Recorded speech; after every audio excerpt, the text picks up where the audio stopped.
this is very, very instigating.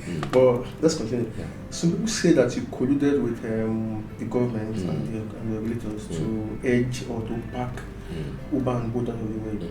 You yourself, you said that Uber and Bolt are the architects of their own misfortune in your tweet. Please, can you expatiate on that? Okay, thank you very much. Like now, I just said something. I said we were intentional and deliberate with collaboration.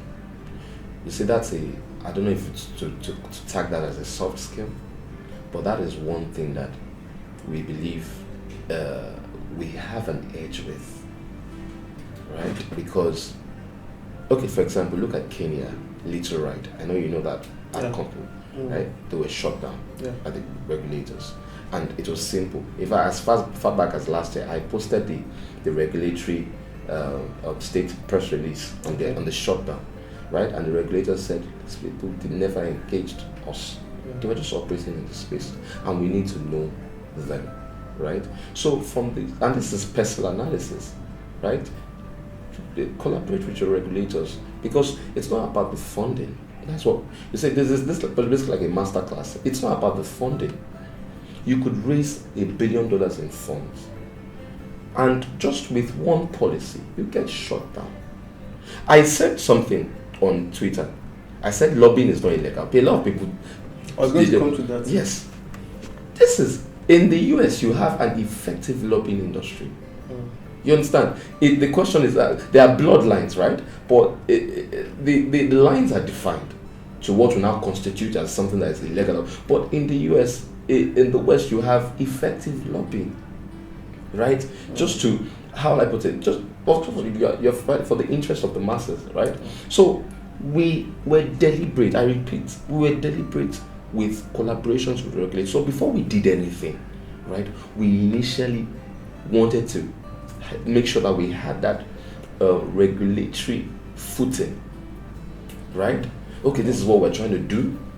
This is where we feel we can partner with the government, with the regulators to achieve this. So these are the things that we sorted out from the onset, right? And when we were doing this, I never took note of any player right now operating in this field that was thinking in this line. For whatever reason why they did not, I do not know, and I am not in their minds to say so. But for us, we can only speak for ourselves. We were very deliberate about it. We were very precise. So we're engaging the regulators day in, day out. This is what we want to achieve. This is how we want you to come in. This is what can you do for us? Borrowing from what is being done globally, right? I made mention of something. We're a member of the New Urban Mobility Alliance, NUMO, right? And of course, you have regulatory engagements from 254 cities. You understand? So, copying from the playbooks of what is achievable. So we play around this and try and replicate that home. You understand? So we were deliberate about it, and there's nothing to be ashamed of when it comes to that. Wow, that's good. So this next question is quite like I wonder how to describe it, but 10 million for registration is what we heard. 5 million for renewal is what we heard. 10% per trip is what we heard. That is how Lagos intends to subject e-hailing companies to regulation. Now, you said you are a former consultant to the government and stuff. What do you know about this? Okay. Is this true? And what do you know about it generally? Okay. First of all, here's what. The government is coming out with a new licensing infrastructure, right? And this is still being deliberated. In the last stakeholder engagement, every relevant mobility player was duly represented, right? Was duly represented. And the regulators made us understand that this is still being deliberated.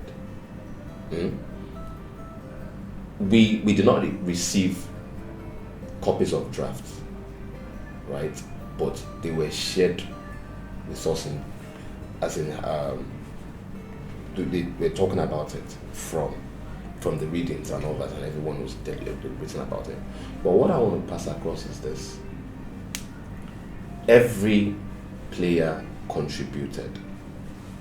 Every player contributed to this deliberations. You say it was not a this is what we want to do.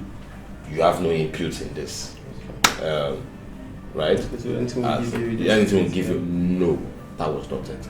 Every single player voiced opinions, and the regulators made it clear: if you have a problem with this, let's discuss. Let's negotiate. What should we pull out? What should we put in? And it was done. You understand? So I repeat, every single mobility player gave their inputs, right? They gave their inputs. If you had any problem with whatever you are hearing, then say so. And that is why I don't think anyone should come out now outside a meeting and start saying and start spinning it as if it was just this is what we want to do. Go and tell your drivers, right? It was not so. In fact, I can say this. At the end of the engagement, the regulators said, okay, we're going to pass the mic round now. And if you agree with this thing, just say pass. Right? And there were 2 representatives from each company. Some brought as many as 5, but they're cut down to 2. 2 is enough to represent your firm, right? And the microphone was passed around, and every single representative from every company said pass. Wow. And it's on tape. It is on tape. I repeat it. I repeat this statement. Every single representative of every mobility player that was present in that regulatory engagement said pass, representing their firms. So nobody can, whatever is being given to the media, with time, it will be made clear. But what I want to pass out is this. I say that's been a great misinformation of the 10% service charge. Okay. It was not 10% of the total trip. Okay. It is 10% of the commission from the total trip. And the regulators stressed that and pleaded for it not to be misinformed. But guess what? So much information. I read so many. So excuse me. I want to get it right. Yeah. So, like, if Uber gets 20%, 10% of that 20%. Okay. But whoever went to start telling blogs and that it is 10% to whip up sentiments, and that's going to be passed to cost. You understand? We would not do that, and that's why Eko Cab will be receiving a lot of fire, because we'll say it as it is. Because we have to pay. We believe in paying our fair taxes. Yes, there's the argument of regulators. We don't see what they use doesn't still give room for not paying our fair taxes. And this is the thing, and I want to put it out there. Whatever regulation come tomorrow, Eko Cab is under that same regulatory. So that was it affects us. Affects everyone else. Yes, and we agree we have to pay our fair taxes. Right? So there's no preferential treatment for Eko Cab. Wow. So okay, I'll take you back to the statement about lobbying. Yeah, go ahead. So you in your tweet you said that you lobby, with government, of course, to give Eko Cab, of course, to put Eko Cab the spotlight where it is present. So lobbying is not a crime and everything. So can you throw more light on that, the nature of lobbying? Because a lot of people tend to be like, lobbying, we all know what lobbying means in Nigeria, corruption, everything. So they probably don't promise them, say we do the one thing, or they probably have a kind of shares or stakes or equity in your business. So can you expatiate more on this? Yeah, basically, our own definition of lobbying is know your regulators, uphold them to their responsibilities, right? And of course, what do we know about regulators? Creating an atmosphere under which every mobility player can thrive. And we want to be pioneers in making sure that that process is frictionless. That is our definition of lobbying. We understand that there's a social contract between every operator and the regulators. And that is what we are always about. Regulators, these are your responsibilities. How can we make sure that this works? And how do we collaborate? Let me I said something. I said we plan to set up the future of Mobility African Lab. Right? And one of the bedrocks of that hub is going to be collaboration. Let me give you an example. Back to the Okada ban. When that ban happened, right? You know, the government had to go to, is it Lut or Igbobi? Okay. To go and find out accident rates.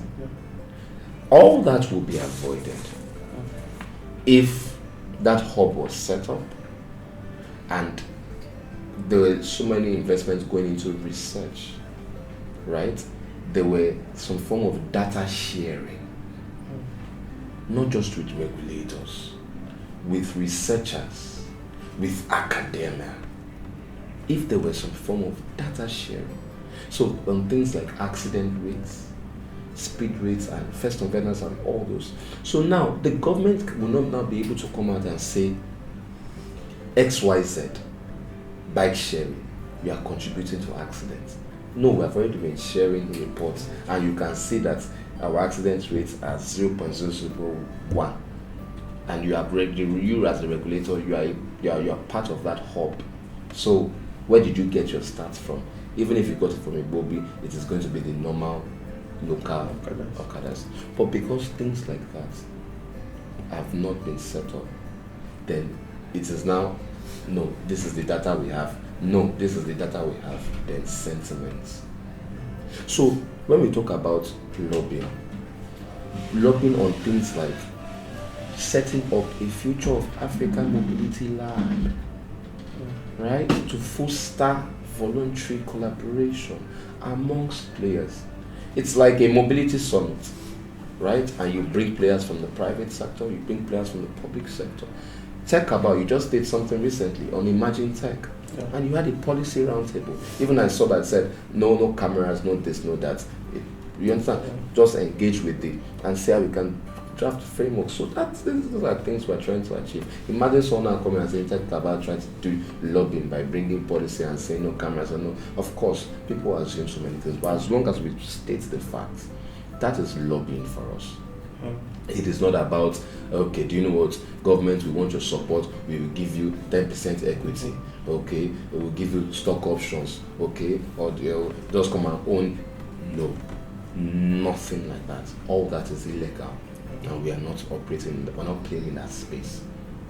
For us, lobbying is just getting the government, upholding them to their social contract that they have signed to make sure that they create a thriving environment that every player can operate safely. And that is why we started as far back as 2015 when we got the feel, a signaling from the regulators to ban.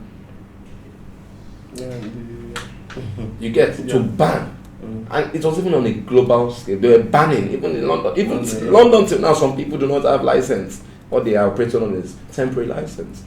So then we engage and say, look, and that's lobbying. Don't ban. Why do you want to ban them? Technology is here to stay. So this is not as if we lobbied for Eko Cab. We lobbied for everybody. We lobbied for the whole industry. Don't ban. It is here to stay. Get every other person to leverage on technology. Then you can and operate in a nobody's pushing that, but we push that. Set up a sandbox framework. Study them. And that's why I said something. I said we also shared with the government that, and we are still, unfortunately, well, it's left to whether people believe us or not. Okay. But we are still engaging the regulators to bring bike sharing and bike hailing back. Wow, I wasn't going to ask you that. We are as far as even as yesterday. We are still engaging regulators to bring these things back.